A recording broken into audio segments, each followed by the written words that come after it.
السلام علیکم ورحمۃ اللہ وبرکاتہ۔ جی ریاض بھائی، اس شخص کی تو یہی حالت ہے جس طرح اعلیٰ حضرت فاضل بریلوی رحمۃ اللہ تعالیٰ علیہ نے وہابیوں کی کفریات ظاہر کیے اور ان کو کہا توبہ کرو،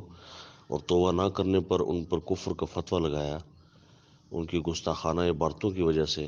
تو وہ چیخیں کہ جی یہ بڑا فتنہ فساد پھیلا رہا ہے، لاکھوں دنیا کو خراب کر گیا ہے، دیکھو جی ہمارے خلاف یوں ہوا ہے، ہمیں تو عروج ملتا ہی رہے گا ملتا ہی رہے گا، ہم بڑے دیوبند والے جناب بڑے بلند ہیں اور بڑے یوں ہیں اور بڑے صحیح ہیں۔ یہ تو اس شخص کی یہی حالت ہے، اور وہ بھی یہی کہتا تھا کہ جی ہم نے کوئی باتیں غلط نہیں لکھی، بالکل جی یہ مطلب نہیں تھا، جس طرح حسن رضا نقشبندی کے بارے میں کہہ رہا ہے نا کہ اس کے پیر کہنے کا یہ مطلب نہیں تھا، تو اس نے بھی یہی کہنا شروع کر دیا، اس کا یہ مطلب نہیں تھا، وہ مطلب نہیں تھا، تو کیا مطلب تھا؟ تو یہ بالکل اس شخص کی اسی طرح کی حالت ہے کہ سمجھنا نہیں بات کو، اور تعصب کی اینک پہنی ہوئی ہے، بس جس کو صحیح ماننا ہے تو اس کو صحیح ماننا قیامت تک، چاہے وہ جو مرضی بکتا رہے، چاہے وہ امیر علیہ سنت کے حوالے سے یہ بھی کہتا رہے کہ جی یہ جو ہے وہ جو انہوں نے لا تعلقی کا اظہار کیا ہے، ٹھیک ہے، تو یہ قیامت والے دن کیا جواب دیں گے، قبر میں کیا جواب دیں گے؟ وہ اس پہ جو ویڈیوز ہماری بنی ہوئی ہیں وہ اس نے نہیں دیکھی، اس کی جو ویڈیوز بنی ہوئی ہیں وہ اس کی نظر سے نہیں گزری،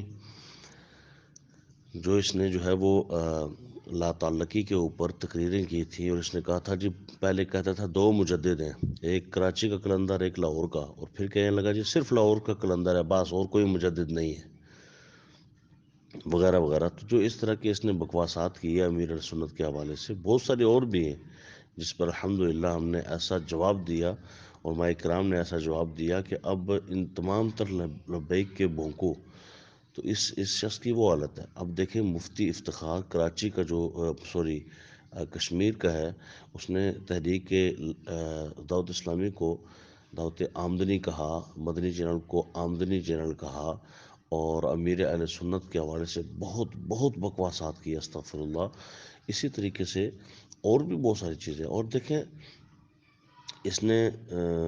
صرف ایک حسن رضا نقشبندی نہیں ہے، ان کی تحریک کا ایک لاہور کا ہے علامہ فیاض سعیدی، ٹھیک ہے، اس نے کیا کیا بکواس کی ہے، اس نے کہا جی منہ میں تمہارے پیر کے منہ میں لکوہ پڑا ہوا ہے جو حضور کی ناموس کی بات نہیں کرتا۔ یہ کوئی ایک دو والی باتیں نہیں ہیں، یہ تو الحمدللہ ہم نے فتنہ فساد ختم کیا۔ اس شخص کی حالت دیکھیں آپ کہ فتنہ فساد کو ختم کرنے کو فتنہ فساد پھیلانا گیا ہے، ٹھیک ہے، خرد کا نام جنو، جنو کا خرد رکھ دیا، جو چاہے آپ کا حسن کرشمہ ساز کرے۔ تو الحمدللہ ہم نے فتنہ بند کیا۔ اب دیکھیں نا، اب کوئی بولے نا، اپنا حسن رضا نقشبندی بول رہا ہے، اس کا جو ان کا پیر ہے وہ سرور شاہ طریق لبیک کا، اس سرور شاہ نے بھی باقاعدہ پھر آخر میں آ کے کہا جی ہمارا دعوت اسلامی سے بڑا اچھا تعلق ہے، یا رسول اللہ کہنے والے چاہے دعوت اسلامی والے کوئی بھی ہوں ہمارے ساتھ ہیں، ہم ان کے ساتھ ہیں، وغیرہ وغیرہ، اس طرح کر کے پھر اس کو چپ کرا کے، اور اس طرح کر کے تو سمجھ لیں کہ دبے لفظوں میں اپنی معافی تلافی کی ہے، جس کی وجہ سے علماء اکرام چپ ہوئے ہیں، ہم لوگوں نے خاموشی اختیار کی ہے، ہم نے کہا بس اب وہ چپ ہو گئے، بک بک نہیں کرتے ہیں، تو ہم بھی ابھی خاموش رہتے ہیں، ہم ان کو اس لیے نہیں بول رہے کیونکہ انہوں نے باقاعدہ یہ اعلان کیا تھا سرور شاہ نے کہ تحریک لبیک جو ہے وہ ساتھ ہے دعوت اسلامی کے، اگرچہ ہم جانتے ہیں کہ سرور شاہ کتنا جھوٹا اور مکار آدمی ہے، اور دیگر ان کے مکار لوگوں کو بھی ہم جانتے ہیں۔ کیا سعد رضوی نے نہیں کہا تھا کہ یہاں مسواک باندھتے ہیں، یہاں مسواک رکھتے ہیں، یعنی اس جیب کی طرف اشارہ کیا تھا جہاں پہ دعوت اسلامی والے جیب میں مسواک ڈالتے ہیں، تو یہ کیا میرے ابے کی طرف اشارہ تھا؟ یہ امیر علیہ سنت کی دعوت اسلامی کی طرف اشارہ تھا نا،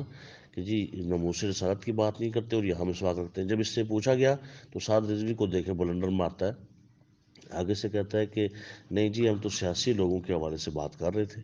تو کون سا شہباز شریف نے کب باندھا ہے یہاں پہ مسواک رکھا ہے، عمران خان نے کب رکھا ہے، یا کسی اور نے، یا فضل الرحمان نے؟ تو یہ تو جھوٹ اور بکواس پر اسی طرح ہی اللہ تعالیٰ ان کو ہدایت نصیب فرمائے، اور ان کے درد کو ہم سمجھ سکتے ہیں۔ اب یہ خود ہی دیکھیں کس طرح کے بیوقوف آدمی ہیں کہ تعصب کے چشمے پہنے ہوئے ہیں بجائے اس کے کہ کہیں جی واقعی طارق لبیک کی غلطی تھی. اور پھر ہم نے تو ان کو اب بھی ہم موڑتے ہیں اور موڑتے رہیں گے. جب جب یہ غلطی کریں گے ہم ان کو اپنا سمجھتے ہیں، اس لیے ان کو فتاوی رضویہ کی روشنی میں رضویت پہ لانا چاہتے ہیں. اور اگر یہ رضویت پہ نہیں رہنا چاہتے اور صلح کلیت میں جا کے پھنسنا چاہتے ہیں تو ہمیں تو پھر ان سے غرض نہیں ہوگی. ہم تو فکر رضا والے ہیں. جھوٹا رضوی اور سچا رضوی اس میں فرق ہوتا ہے نا. اعلیٰ حضرت کو ماننا اور ان کی ایک نہ ماننا یہ رضویت تو نہیں ہے.